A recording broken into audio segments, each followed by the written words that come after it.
Salam Bapak Ibu Saudara, jumpa lagi dalam Bina Iman GKI Klasis Solo bersama saya Kenneth Oswald. Sebelum kita lanjutkan permenungan kita pada hari ini, mari kita siapkan hati kita, mari kita berdoa. Kami bersyukur untuk setiap waktu yang Tuhan anugerahkan kepada kami. Di tengah setiap kegiatan kami, di tengah waktu kami boleh mendengarkan firman Tuhan dan merenungkan firman Tuhan. Oleh karena itu Roh Kudus kiranya Engkau yang membukakan hati, pikiran, dan telinga kami, supaya kami mau belajar untuk mendengarkan, mau belajar untuk menangkap firman-Mu, dan melakukan firman-Mu di dalam kehidupan kami. Roh Kudus, tuntunlah kami, mampukanlah kami anak-anak-Mu karena kami siap mendengarkan. Di dalam nama-Mu Tuhan Yesus Kristus kami telah berdoa dan mengucap syukur. Amin. Bapak Ibu Saudara, bacaan kita pada saat ini diambil dari Yeremia 17 ayat 5 sampai 18. Yeremia 17 ayat 5 sampai 18. Saya akan membacakannya untuk kita semua. Yeremia 17 ayat 5 sampai 18. Beginilah firman Tuhan. Terkutuklah orang yang mengandalkan manusia, yang mengandalkan kekuatannya sendiri dan yang hatinya menjauh daripada Tuhan. Ia akan seperti semak bulus di padang belantara, ia tidak akan mengalami datangnya kebaikan.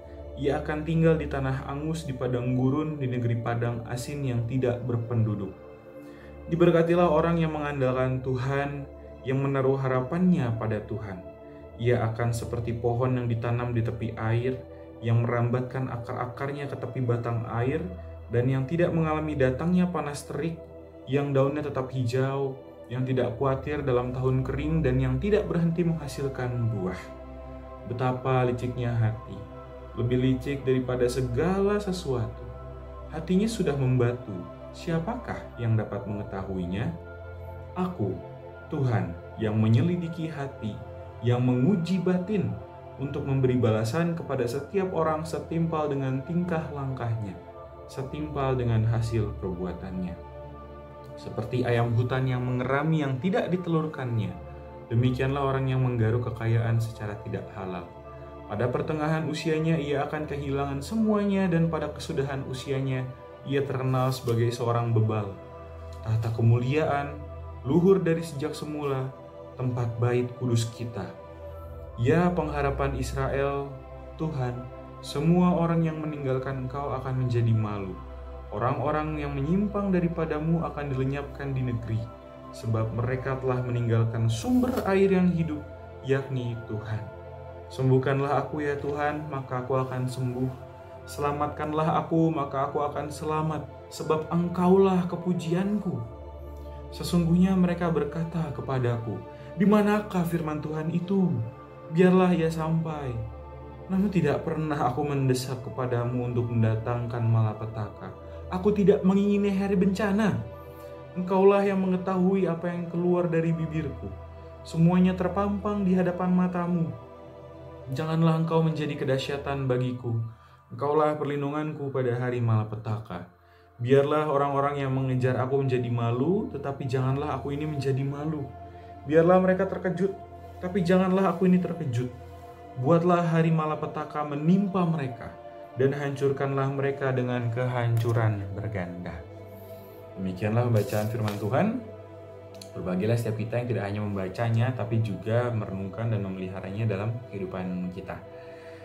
Bapak Ibu Saudara, pada hari Minggu kemarin, tepat dalam pelayanan PPK, pelayanan Klasis Solo, saya mendapatkan kesempatan untuk melayani di GKI Nusukan Bajem Mojosongo. Bagi saya, perjalanan ke Mojosongo dari Boyolali adalah sebuah perjalanan yang penuh dengan cerita dan juga pengalaman. Ketika saya tahu bahwa saya akan melayani di Bajem Mojosongo, saya memutuskan untuk naik motor sambil mengira-ngira jalan mana yang akan saya tempuh. Sebetulnya Sudah banyak sekali anggota jemaat GKI Boyolali yang mengingatkan saya dan bertanya kepada saya untuk setidaknya coba pergi ke sana terlebih dahulu, supaya saya bisa familiar dengan medan perjalanannya. Tapi saya tetap bersikukuh. Saya yakin kalau saya akan sampai sana dengan selamat dengan tepat waktu, tanpa harus mencoba pergi ke sana terlebih dahulu. Beberapa hari sebelum saya berangkat, saya pun mulai bertanya-tanya pada beberapa anggota jemaat GKI Boyolali. Ini gimana caranya supaya saya bisa sampai ke Mojosongo tepat waktu dan selamat?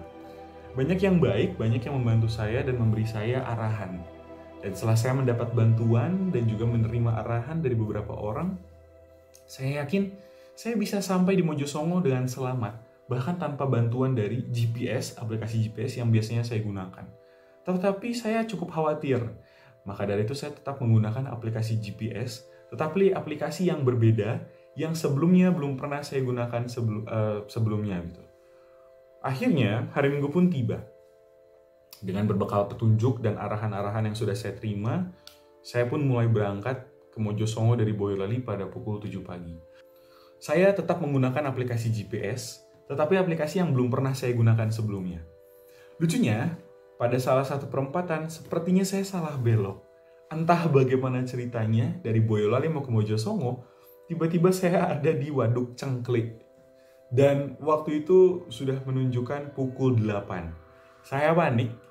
Saya khawatir kalau saya akan sampai di Bajem Mojosongo terlambat karena ibadah dimulai pukul 9. Makin panik lagi karena dalam perjalanan saya tidak bertemu dengan jalan besar.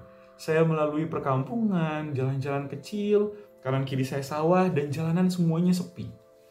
Dengan sisa waktu yang ada dan kebutaan saya terhadap medan yang saya tempuh, akhirnya saya menyerah, saya berdoa untuk meminta ketenangan pada Tuhan, dan akhirnya saya memilih untuk membuka aplikasi GPS yang berbeda yang biasa saya gunakan.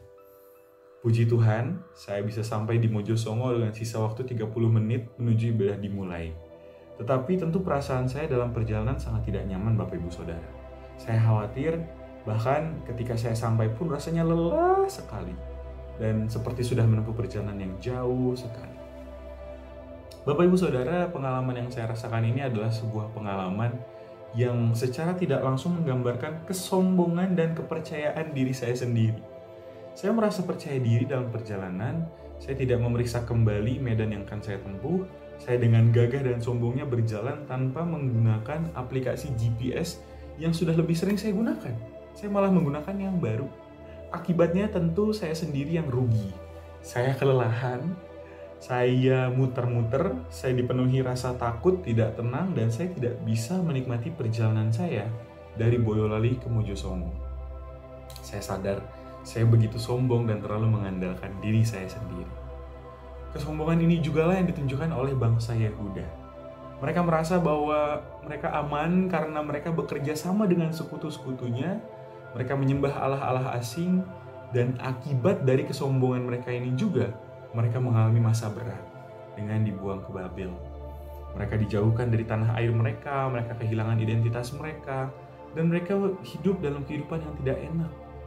Oleh karena itu Bapak Ibu Saudara, dalam Yeremia 17 ayat 5-18 ini, melalui Yeremia, Tuhan berusaha untuk menegur bangsa Yehuda yang hanya mengandalkan diri mereka sendiri dan memilih untuk menjauh dari Tuhan. Ketika mereka hanya mengandalkan diri mereka sendiri, mereka justru mengalami kejatuhan.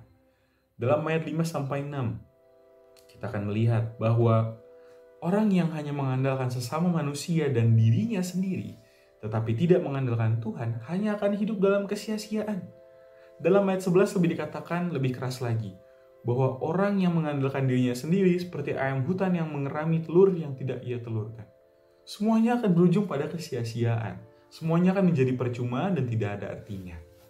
Oleh karena itu, melalui firman Tuhan hari ini kita juga diingatkan, penting untuk terus mengandalkan Tuhan, menaruh harapan hanya pada Tuhan, bukan pada orang lain atau bahkan diri kita sendiri. Seperti yang dikatakan dalam ayat 18, orang yang hanya mengandalkan Tuhan seperti pohon di tepi air. Meskipun kondisi dan keadaan yang dilalui sulit, panas, tetapi daunnya akan tetap hijau dan tetap menghasilkan buah.